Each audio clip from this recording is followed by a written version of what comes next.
All right, Blake, so we're out here in Groveland, Florida, your new track. Why don't you tell us how you ended up out here, guy from SoCal?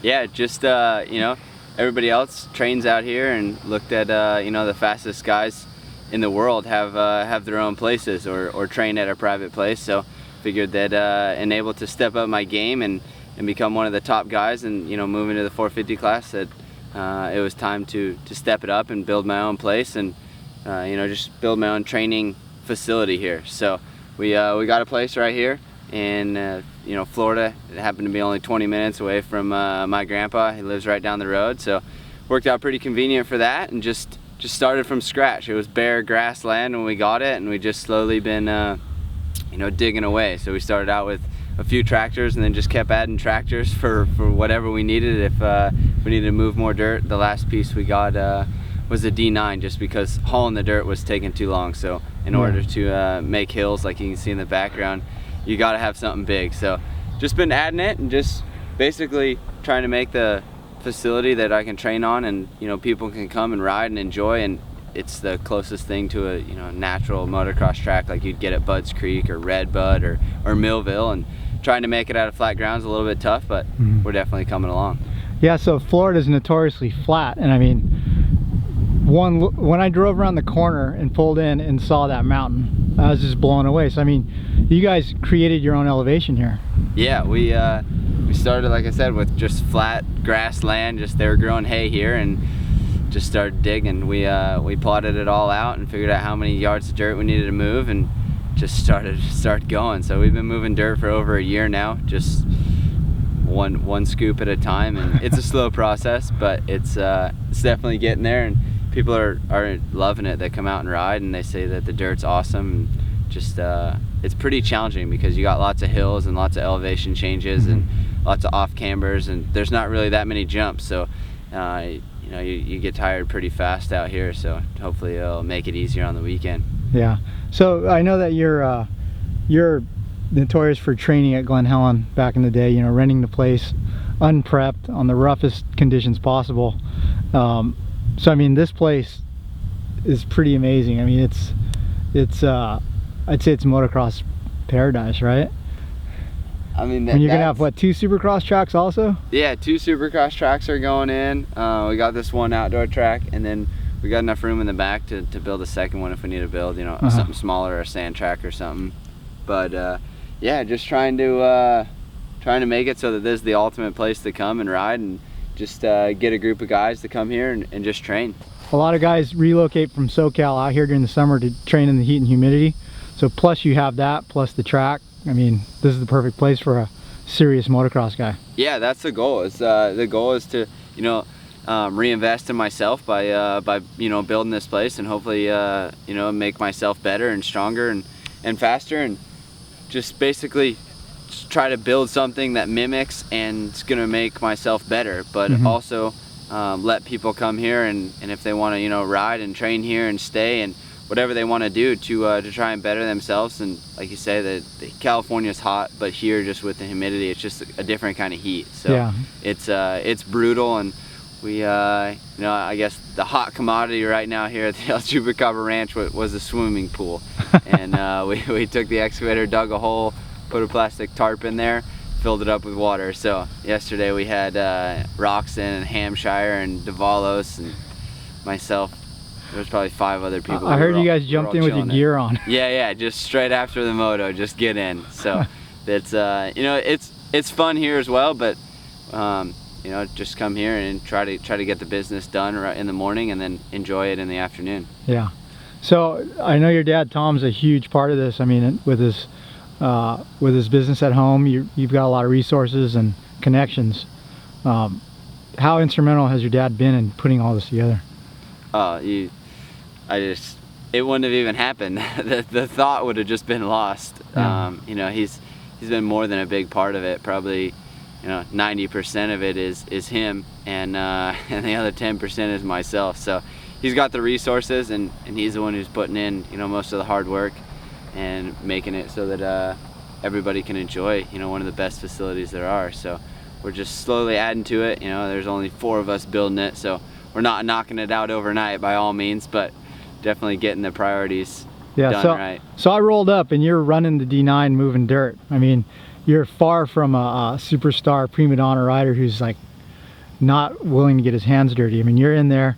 Peter says that when something breaks, you're on your back underneath fixing stuff. I mean, yeah, no, do you like that part of it? Yeah, definitely. I mean, you know, we've had Mark Peters out here, and John has been here for a month just moving dirt. So he's been he was here 4 months before Peters got here, just stacking dirt with the excavator, and then Peters has been here for about a month, just shaping everything up and doing his fine work that he does.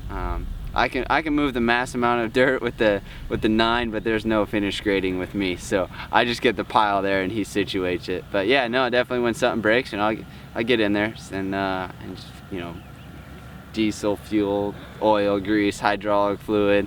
Don't even need a shower after that. It's like a hydraulic shower. Yeah. So yeah, no, just try to get in there and get it done, and you know, you're only gonna get something done if you do it yourself. You know, Yeah. if you wait on other people to do it, it could be days, weeks, or months. So the only way to get something done right is normally to do it yourself. Yeah. So you're training out here in Florida. I mean, obviously the motos are gnarly, long, hard motos in the heat. But you're just telling me that you ran 2 laps around your track? Yeah, today. Dog wants to get some video action. He wants some video credit. But so is that something typical? Jogging around the track? Yeah, today we tried something different. You know, we switched it up from, you know, mountain biking, road biking, running, and you know, normally we do the perimeter around here just as something different and get in the shade a little bit by the oak trees and stuff like that. And today we decided to, you know, I had a good day yesterday with Kenny and everybody coming to ride, so we decided we'd take track walk to a whole nother level and we'd run some laps around the track. So it was pretty fun, something different, but it's just, you know, even though you're training, you can enjoy yourself out here. You know, you go up and down the hills, you're like, shouldn't have built those that big on, you know, they're fine for riding, but running them tough. So yeah. Definitely, you know, it's fun. It's, you know, I feel like I enjoy myself out here. I feel like the outdoors and being out here in the countryside and just tractors and that kind of stuff, I really like it. So I don't miss the city whatsoever. I don't think I've been to town in a few days, so just really? hanging out here. Yeah, just living in the trailer for now? Yeah, living in the trailer, off grid, got a generator going and got the well. Other than that, completely off grid. That's awesome. So hey, switching subjects a little bit, how do you feel your year's going with Suzuki and the 450 class for the first time? The year's definitely going good. I think in some areas maybe I should have done a little better, and other areas kind of surprised myself. So all in all, I'd say right at where I was expected to be. Supercross went really well, top 5, got a 3rd at Daytona, got a 2 fourths in the season. Just missed the podium there a few times. Just didn't have enough speed that night, or you know, consistency. So I think Supercross went really well. I think I shocked a lot of people, and you know, I felt like that kind of was the start of maybe a better Supercross future for me. And outdoors, just still trying to get used to it. You know, the lights bike, you could just throw it around and hang it out there, and definitely on the 450 you got to respect it. So you can throw it out there every once in a while, but if it bites you back pretty hard. So just trying to be steady on that, trying to make sure that I'm, you know, at all 24 motos for the outdoor season. You know, definitely would like to get on the podium and you know, be a podium guy each weekend. Hit it twice, but just had a few mishaps. So trying to be a little more consistent and finish out the season. If I could get on the podium, you know, from here on out, it would definitely be a high for me. So I think that's I think it's reasonable. I think as long as I'm on top of my A game, that I should be able to, you know, pull that off. So, you know, I know as an amateur, Sun comes out, it's bright. Yeah, I know, the sun just came back. So, you know, amateur ranks, I mean, you rode a 450 plenty. I never rode one. Really? Never rode Didn't you one. ride a 450 at the Slam? Yeah, but that was borrowed. That wasn't even mine. Oh, okay. I just borrowed scratch that camera then, because I was like, yeah, no, I never rode one. I was going to ask, like, the difference between, you know, when people move up to the 450s in the pro ranks, like... Yeah, well, there's a big difference from, you know, the 450. I think there's a big difference from riding one. Yeah. Even racing one as an amateur and then racing one in pro. I mean, it's completely different. It's different. It's like riding, you know, the guy that says, yeah, I ride, you know, and then, Yeah. you know, the guy that drives his car on the highway, and then, you know, the Formula 1 drivers. There's a little bit difference in driving. Yeah. But I think that's kind of, you know, the 450 has that much difference from riding it to racing it. Racing it, you know, you're pushing it every lap, every turn. You're trying to scrub it, and then you're trying to bring it back. You're trying to just keep it straight in the sand rollers and stuff like that. It just wears you down, and you know, it makes the risk of it a little bit sketchy, especially when it gets rough, and you know, the pace is going so fast that to push the limits of it, some weekends, you know, I just haven't been able to be at that limit. I backed it down a little bit, where you know, maybe I could have hung it out there a little more, but I played it safe. So in the 250 class, you know, you want the fastest bike you possibly have.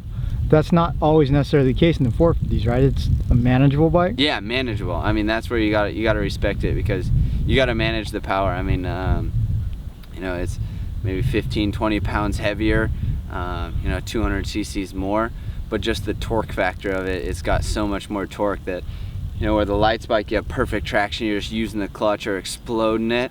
I mean, every time you explode the 450, it wants to go left or right. Its first option is definitely not straight. So that's where you got to respect it and manage the power.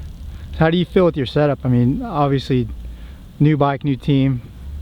Has been getting the bike dialed in to suit your preferences been an easy process, or is it kind of a lengthy challenge? Getting the bike set up has definitely been you know, a little bit of a challenge for just myself on deciding what direction I want to go, whether I want to go stiffer or softer, or, you know, I want to rake the front end out or rake it in. It's just been a whole new thing, trying to get used to the 450 and you know, what is comfortable for me, but what can help me go faster. You know, sometimes are two different things. So that's where you know, I've had a little bit of, I guess, back and forth on some stuff, and definitely the team has been there, you know, 100%. You know, they got everything I need. If I want to switch it or go back and forth, you know, there's no problems. It's not like, oh, you already tried that. You know, they're willing to do whatever they can for me and help me out, and I definitely think we'd get along great. So it's by far, you know, the awesome place to be there, and you know, it was a dream to eventually end up over there, and to be able to, you know, have the opportunity to ride for Don and Mike and, you know, everybody at the whole Yoshimura staff. Yeah, it's just an honor to be able to be over there, and it'll be awesome once James is back to, you know, ride with him and get some seat time with him and be able to kind of learn off of him. But for right now, just trying to do the best I can and, you know, stay healthy, but as well as, you know, get my feet wet and, you know, test the boundaries a little bit. That way for next year, I've already, you know, tested everything out and ready to go. Yeah. So when you came onto the team, James, are you there? Was there ever a time where they gave you a baseline bike to try that was like his spec? And if so, how weird was it for you? I mean, I did, when I first came on there, and the first Supercross day I rode, you know, I was just first day on the bike. I did ride something that was pretty close to his setup. Maybe not exactly, but definitely different. His forks pretty much do not move. They're so stiff, I don't know how he does it, but it actually, our setup's not that far off. The first day they felt really stiff. By the time we softened it up, and then we ended up from Supercross, I think the last Supercross, I wasn't that far off as far as my forks had made it all the way back to almost that stiff. So you know, first day it definitely feels weird, you know, new bike, you're trying to get everything, you're trying to figure out a new Supercross track, all that stuff. But by the end, after all year from going softer, and then as I got, you know, up to speed and got going faster, and, you know, was charging into the obstacles a little bit better, as I stiffened it up, we ended up pretty close to his setting. So our bikes are actually pretty close. You know, James hasn't been at the races obviously because he's banned, but have you been able to interact with him much, testing or otherwise? I did do some testing with James at the beginning of the year when I started riding Supercross, and he was still riding Supercross, and you know, as soon as he got the news that he wasn't gonna be able to ride, he wasn't there every day, of course, which I don't blame him at all. But yeah, definitely, you know, I still talk to him, and we haven't done any outdoor testing together, but I'm sure, you know, once the season is over and we start back up Supercross, we'll be riding together. And he only lives an hour from here, so we'll ride here some days and then go down to the, you know, the Stewart compound other days. So definitely, you know, we get along great. I stayed with him in 2013 down at his house. He let me pretty much live there for the summer and ride outdoors, and I think we get along good. So well, it'll be a fun year. We'll be able to learn off of each other, more me learning off of him. But if there's anything that I'm doing that he wants to pick up on, he's more than welcome, but I'll be doing most of the watching. So well, you know, I think we're gonna be a good team, and I think we'll be solid. So Yeah. it should be a fun year next year. But right now, just focus on trying to get a little more speed in the outdoors and just figure it out and try to you know, be up there battling for wins, or if not, you know, up front in that group pack and be on the podium. So has James seen this place? James has not seen this place. No, not yet. He's gonna shit. I mean, yeah, it's pretty sick. I mean, the Stewart compound is pretty gnarly though, but I would say our hills have blown everybody. Wait, so you away. ran up those hills in your lap? Yeah, we ran the full track, full race line. Yeah. Do you need a hiking stick to get up one side? We had to use all fours on the other side. The dog beat us to the top, but we made it. Nice. Okay, so as long as I've known you, you've been on a Cowie. So this year you're on a Suzuki, and pretty much everything in your whole deal changed. I mean, you want to talk a little bit about your new sponsors and everything? Yeah, definitely. I you know, as an amateur, I always rode Cowies, and you know, I rode the Suzuki the 1 year for Rockstar Suzuki, and then went, you know, after that went to Pro Circuit and was back on Cowie. But you know, stepping up to the big bike and coming to the Yoshimura Factory Racing team has been awesome. So the Suzuki's, you know, I didn't ride a Cowie 450 that much. I rode them once or twice, so it wasn't like I was used to it. So getting on the bike, it was easier for me to adapt and easier for me to be a little more frugal on things and have an open opinion on some stuff. So we you know, definitely getting along with that thing really good and just progressing on it. So yeah, so I mean, everything, you have a whole different look, different bike, and you know, head to toe you're different as well. Yeah, head to toe different, you know, Suzuki, and as well as gear. So just one helmet, first one to wear that in the US, and it's, you know, the lightest helmet there is, and it's comfortable too. So really comfortable. Safety factor on it is awesome. Really light. O'Neill gear, of course. You know, definitely switched that up. So definitely working with them has been awesome. You know, got some awesome colorways that they made me and just some cool custom kits. CD boots, the hinging on them is great, and you know, you can change every part on the boot, so it makes it really nice to keep your boots feeling fresh, because if one part gets wore out, you don't have to change the whole boot. You can just change the pieces and keep them feeling fresh, and they got a million different colorways, which is also cool. And you know, still running the Scott goggles, so been with them, you know, my whole career, so definitely you know, love those guys, and we'll be there for a long time to be. And CTI knee braces, so stay the same with that, as well as the Liat brace and Shock Doctor mouthpieces. So the external kit changed it up quite a bit, but you know, I feel like my whole safety products that I'm wearing from head to toe is top of the line. So I feel like I didn't you know, skimp anywhere. I feel like I got the best safety stuff. I feel like the boots are really safe. You know, my knee braces are safe. My gear holds up awesome. I mean, I can wear this stuff 6, 8, 10 times. So as far as that stuff is really good. And helmets, haven't had a problem whatsoever. I mean, I couldn't be happier. The airflow through them is unbelievable. When I was, you know, trying different helmets and riding Supercross and that thing, I could literally just feel the sweat getting beaded off my head, you know, and there's just a lot of airflow, which definitely helps when it gets hot, you know, the outdoor motos. So definitely you know, full swap for me, but I feel like everywhere where I'm at is a good home for me, and I think I'll be, you know, where I'm at for a long time to come. Was it kind of exciting? I mean, after being on so many team deals your whole career, was it exciting to have the opportunity to create your own look, or could choose your own sponsors like that? Yeah, it was definitely exciting to you know, to be on a factory team at 450 and to be able to pick your own gear. So I got to pick my helmet, I got to pick O'Neill gear, to pick CD boots, and just my whole get up. You know, as it came together, it just it slowly, you know, kind of changed my whole thing. You know, the helmet is from Italy, so it's got a little bit of the Euro style. It's just awesome. I mean, I love the style of it because it's so different. You know, I can pick myself out in any photo, even the mud photos where you can't even see anything, I can pick myself out. So definitely like that. Gear, colorways, you know, nobody else has got the same colors. So, you know, definitely stand out for that as, you know, photos. So as, I think it's as important as social media is nowadays, and, you know, advertising, my whole get up really stands out, and that sells. Cool. So hey, talk about the mouthpiece a little bit, because I mean, I know you're one of the few guys that runs it, but I understand that it could... What's that? Am I the only guy? Didn't Short Runner for a while? I don't know. Maybe. I think he did, but I mean, from what I understand, that helps with like concussions, right? Yeah, that's because you could clack your teeth together and. Yeah, the mouthpiece is a big deal. You know, most people think it's about saving your teeth, and it's really not. So you know, the main reason of it is you know, boxers get knocked out because, you know, they hit the jaw, and your jaw goes up, you know, is attached right below your brain. So you know, you take a big hit to your jaw, and that's where most concussions come from. So you got that mouthpiece in there with all the different layers. It just keeps everything, you know, intact and lets you be able to take a pretty good blow, and it doesn't let you ring your bell. So it's you know, the safety factor from it is huge, and I don't ride anything without them. If I get on a KLX 110, I got my mouthpiece, my neck brace, my knee braces, my helmet on, you know, no matter what. So definitely you know, it's a fun safety factor, and you don't even know it's in there. I can't even remember, you know, I just put it in and it's in, but if I go to the starting line without it, I start to panic. So I always have 3 or 4 of them spare everywhere. Cool.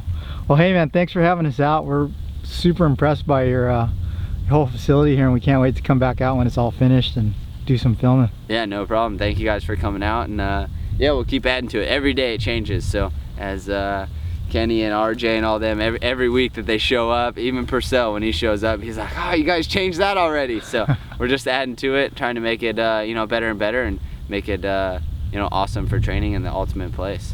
Cool. Thanks, buddy. Yeah.